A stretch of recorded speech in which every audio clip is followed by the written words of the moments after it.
Estou-lhes a falar no Mugadouro. O Mugadouro é o coração deste Planalto mirandês. Olhem, é aqui a terra da famosa posta mirandesa. Quem quiser saborear como ela é, tem que vir aqui ao Mugadouro. É a terra de um dos melhores azeites do mundo. Bom, mas não é por isso que eu venho cá. Eu venho aqui para falar de uma grande figura do fim do século XIX, princípio do século XX, grande figura de escritor e, sobretudo, grande exemplo moral. Venho-lhes falar de Trindade Coelho. Tenho nas mãos o mais célebre dos livros que ele escreveu, Os Meus Amores. Este até o título é bonito, Os Meus Amores. Isto é tirado do Camões, daquele famoso vilancete. Nem no céu estrelas, nem no campo flores me parecem belas como os meus amores. Todo o livro é um livro muito enternecido, mas eu estou a recordá-lo porque tem aqui um conto que é escrito pelo autor no próprio dia em que acabou a sua formatura em Direito na Universidade de Coimbra. Ele, um julho muito quente, de 1885, e ele deve-se ter sentado a uma mesa de trabalho até de madrugada. Escreveu o famoso conto para a escola. Bom, há muita gente que, no meu tempo, muita gente sabia de cor alguns bocados desse conto. Bons dias, lá de casa mandam dizer que aqui está a encomendinha. A encomenda era eu, que ia pela primeira vez à escola. Ali estava a encomendinha. Está bem, fiquei entregue. E lá em casa como é que vão todos? E enquanto o velho professor me tomava sobre os joelhos, a Helena enfiava-me no braço o cordão da saquinha vermelha com borlas onde ia metido nem eu sabia o quê. Continua depois a contar e o final é especialmente comovente. Nessa noite, já de madrugada em que se formou, o pensamento volta para essa empregada que o tinha levado pela primeira vez à escola, para a Helena. Helena, minha boa amiga, acabo de chegar ao fim da viagem. Nunca mais vou à escola. Venho hoje restituir-te, querida amiga, aquele beijo, aquele dulcíssimo beijo que me deste então. Afinal, não fui prior, ora vê, mas ainda bem que não fui. Se fosse, acho que parecia mal beijar-te, minha boa e santa amiga. Pois ainda bem que não fui prior, ainda bem. Não é verdade, Helena? E depois termina em Coimbra, no dia do ato da minha formatura. Trindade Coelho tinha então 24, 25 anos e, ao formar-se, ele entende que vai iniciar uma tarefa sagrada. Isto a mim impressiona-me muito porque também me aconteceu a mim quando iniciei o meu curso. Também me pareceu que estava destinado a trabalhar pelo país. Olha, imaginem que eu, quando comecei a advogar, pedi a um grande amigo, que já morreu, António Paulo Louro, que me mandasse cortar na Serra de Estrela assim, um grande bocado de granito e que escrevesse lá a frase que durante toda a minha vida de advogado tinha na parede atrás de mim. A frase era: deu-me Deus seu Gládio para que eu faça a sua santa guerra. Também Trindade Coelho entendeu que aquele curso que acabava de fazer era o Gládio com que ia travar a sua santa guerra. Uma guerra na qual ele talvez acabasse vencido, mas é uma guerra que continua. E era essa grande lição que eu hoje lhes queria contar.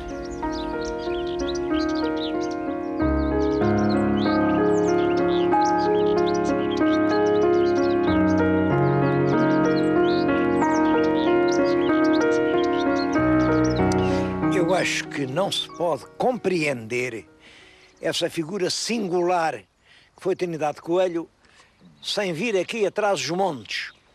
Bom, e em Trás-os-Montes vir especialmente ao Mugadouro. Mugadouro é uma terra autêntica.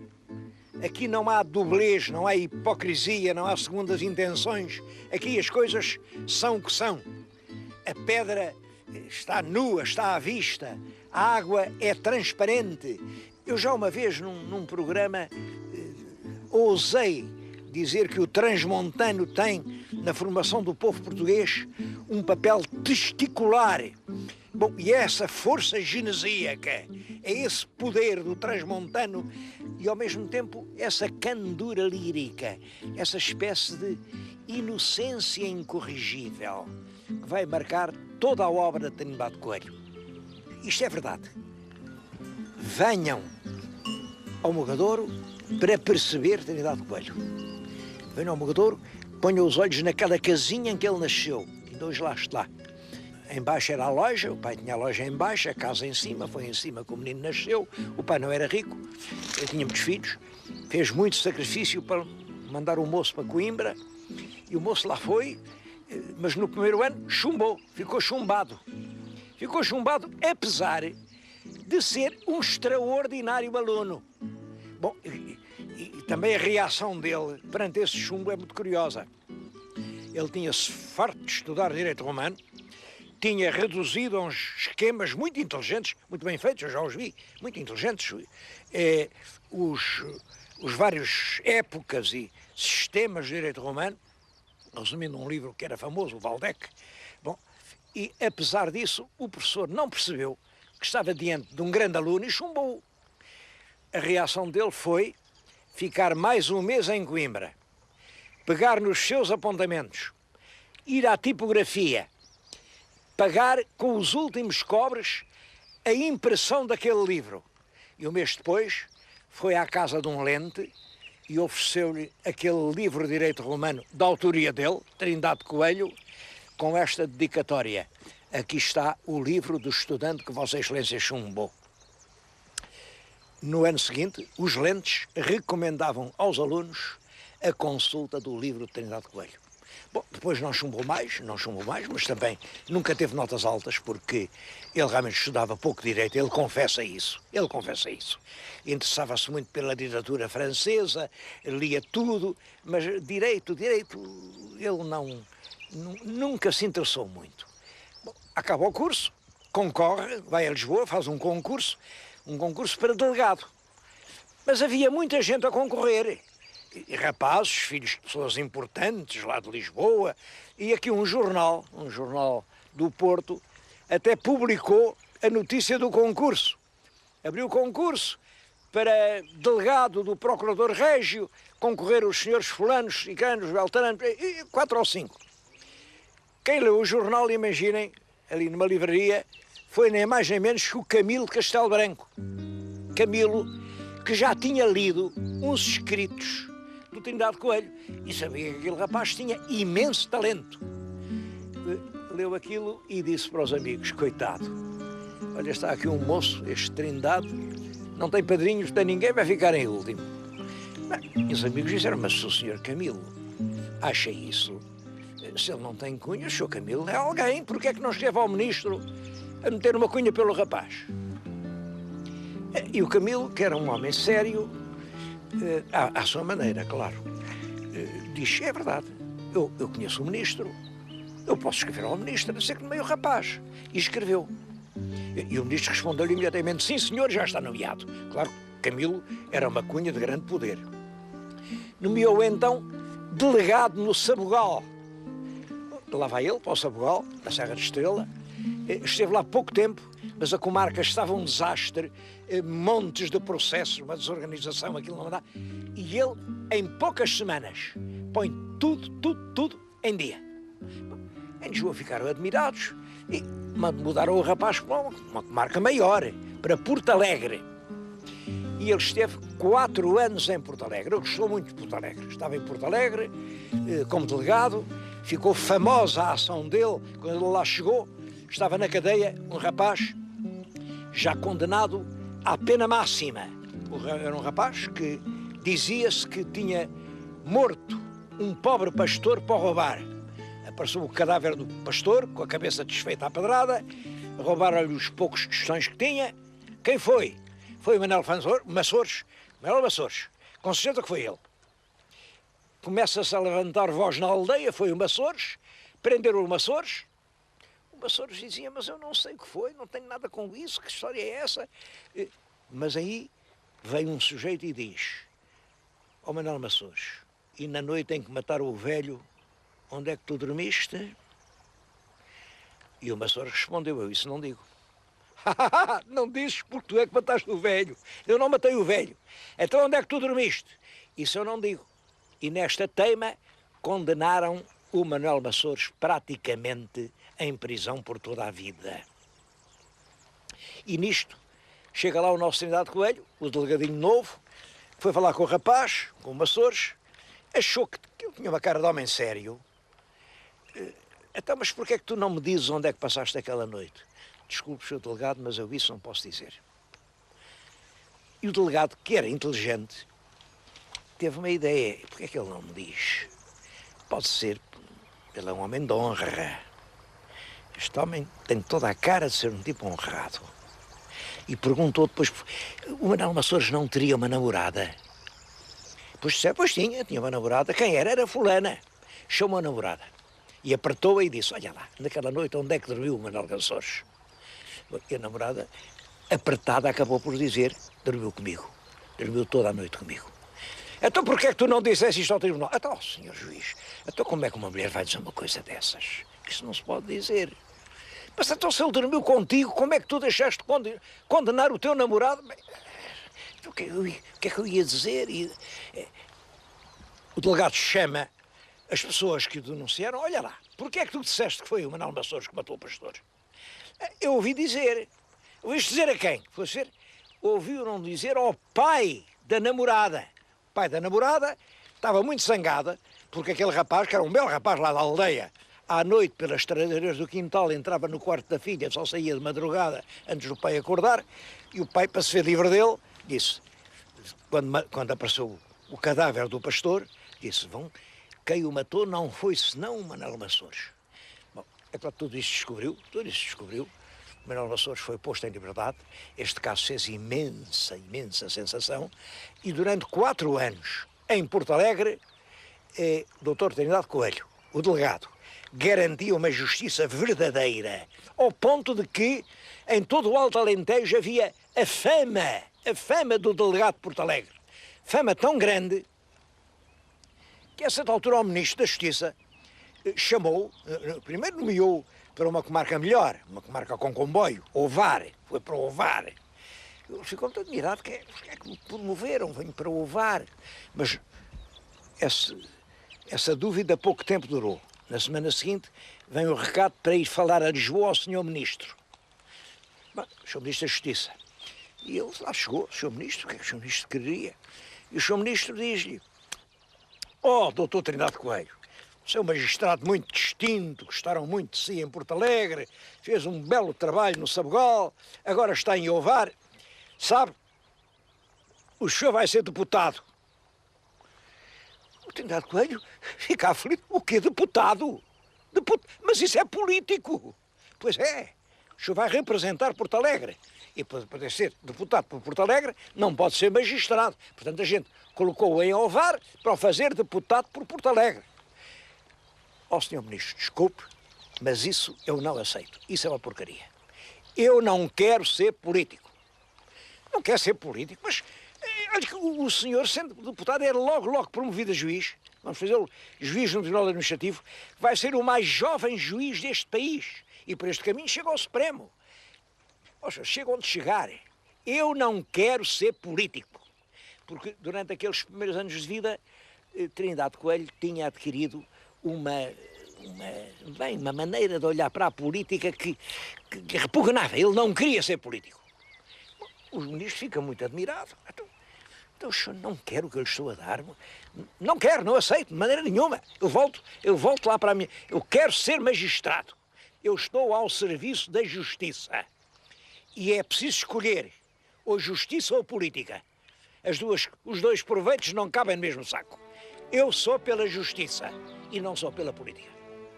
Bom, e o Sr. Ministro pensou, aqui temos um grande magistrado. E então, no meio, agora já não é nem para o VAR, nem para... é para Lisboa. Manda-o para Lisboa como delegado do Procurador Régio, hoje diz-se Procurador-Geral da República. E ele fica delegado do Procurador-Geral Régio. É aí que se passa praticamente toda a sua vida profissional.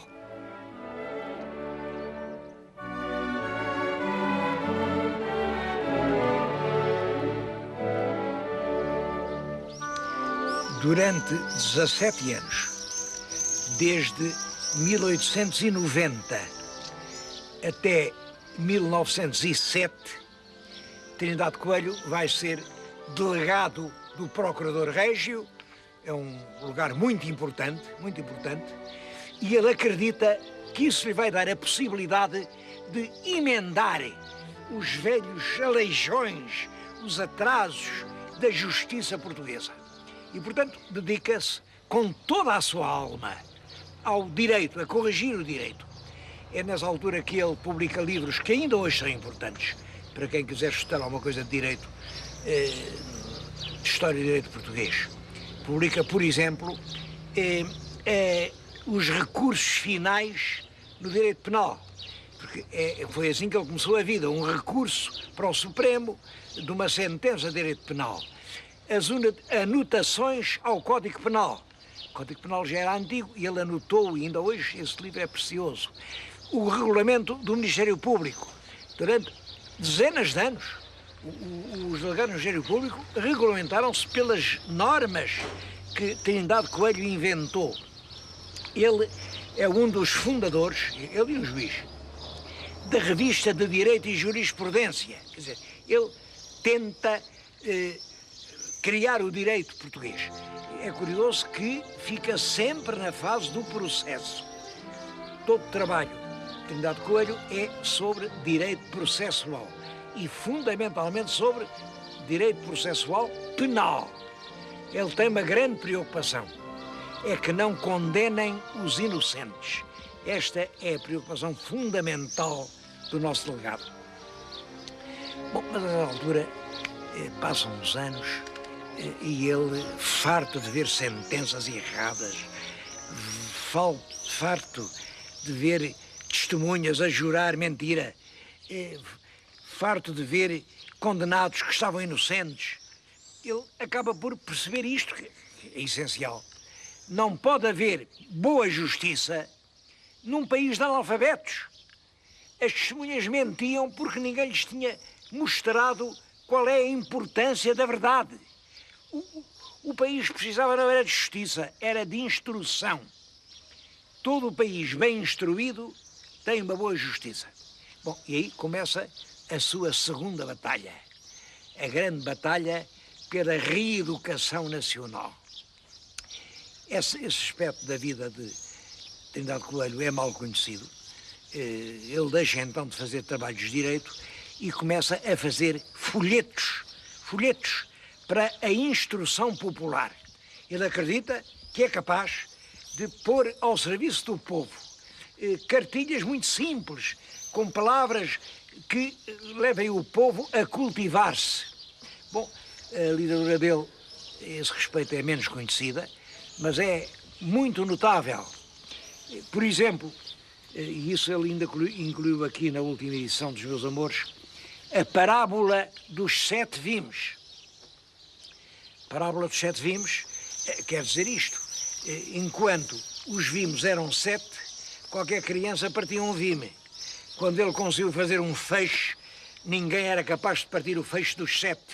Bom, isto é evidentemente uma parábola contra a divisão dos partidos, porque ele foi sempre contra os partidos. Foi sempre por uma nação una, uma nação... Ele, se tivesse partido, era o partido transmontano. Mas como não houve transmontano, ele nunca teve partido nenhum. Às vezes dizem que foi republicano, não é verdade. Foi monárquico, também não é verdade. Ele era pelo seu país. era por Portugal. Então começa, o primeiro livro que ele publicou ao povo é realmente a Parábola dos Sete Vimos, depois os remédios contra a usura, para não deixar o povo ser explorado, depois a cartilha do povo, depois o ABC do povo, depois os elementos para uma educação cívica, depois o Pão Nosso, leituras para o povo, depois uma enciclopédia para o uso do povo, depois livros de leitura para a primeira classe, para a segunda classe, para a terceira classe, e tudo isso sem qualquer interesse económico. Ele faz os livros e dá às escolas, dá a toda a gente. Bom, é muito emocionante pensar isto.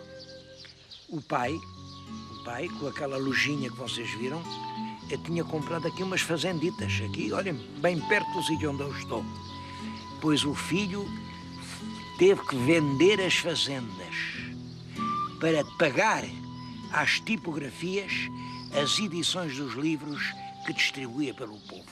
Bom, isto para mim é realmente extraordinário, mas era assim. Mas também essa batalha ele iria perder. Em 1906, publicou um livro, é dos livros mais famosos, tenho aqui a primeira edição, é o Manual Político do Cidadão Português. É uma tentativa de catecismo político desde as bases. Começa pela tradução de um livro cívico publicado na Suíça, mas depois, isso é uma pequena parte, tudo isto é o que é o Portugal político, o que é o rei, o que é o poder judicial, o que é o governo, o que é o parlamento, o que são os partidos. É o manual pelo qual ele tenta consciencializar bem o povo português do que é a realidade política. Simplesmente, Trindade Coelho era absolutamente incapaz de mentir. E quando chega ao último capítulo, que é sobre os partidos políticos do seu tempo, os grandes partidos monárquicos, o Partido Progressista e o Partido Regenerador, o jovem Partido Republicano, ele publica aqui expressões extremamente cruéis sobre os velhos partidos monárquicos. Para ele, os partidos são profundamente corruptos. Dizem que querem coisas diferentes, mas querem todos o mesmo. E depois publica, para acabar, as opiniões de dois escritores franceses em que dizem que a vida partidária em Portugal é realmente uma vergonha. Bem, como calculam, um livro destes, publicado por um delegado do Procurador Régio, não agradou ao Procurador Régio. Então chamou Trindade Coelho à pedra e disse-lhe: isso não pode ser, o senhor, como delegado do Procurador Régio, não pode dizer o que acaba de dizer no seu Manual Político do Cidadão Português. E devo dizer que o Procurador Régio era um homem sério, António Cândido, um homem de grande caráter. Bom, mas Trindade Coelho diz: então, mas eu não posso dizer o que penso, então o melhor é pedir admissão. E em 1907 pede admissão de Procurador Régio, que era o único lugar que ele tinha tido. A partir daí ele não tem mais emprego, ele não tem pão para comer, a bem dizer. Bom, além disso, acontece que ele era um homem muito sujeito a depressões, e isto de ver que não lhe era permitido dizer a verdade. Como é que ele podia viver sem dizer a verdade? Bom, isso conduz ao trágico fim desta história. No verão de 1908, Trindade Coelho atravessa o crânio com um tiro. Assim acabou a grande batalha que ele tinha travado para salvar Portugal. Acho muito emocionante este exemplo. Estou-lhes a falar nisso aqui, junto de um pelourinho, o pelourinho da terra dele. Ele, nos Meus Amores, tem um texto que é famoso, justamente famoso, Os Tipos da Terra, em que estão aqui todos, aqui junto deste pelourinho. Eu julgo que ele descreve o Florinho é um texto célebre. Julgo que isso já foi por informações que lhe deram. Bom, mas queria dizer uma coisa. Eu acho que não, ele não perdeu essa batalha. Essa encomendinha, nesse dia trágico, ele não pôde mais com o peso da encomendinha. Mas depois dele vieram outros homens, pegaram corajosamente nesse fardo e nessa responsabilidade que é educar Portugal. Pegaram, caminharam em frente, alguns foram vencidos por forças maiores do que eles próprios, mas legaram sempre aos vindouros essa herança. Portugal é a nossa terra, é a única terra que nós temos. E mesmo quando nós próprios formos vencidos e rejeitados para um canto da valeta, podemos ter a certeza dos que virão depois de nós pegam na encomendinha e que esta batalha nunca mais vai acabar.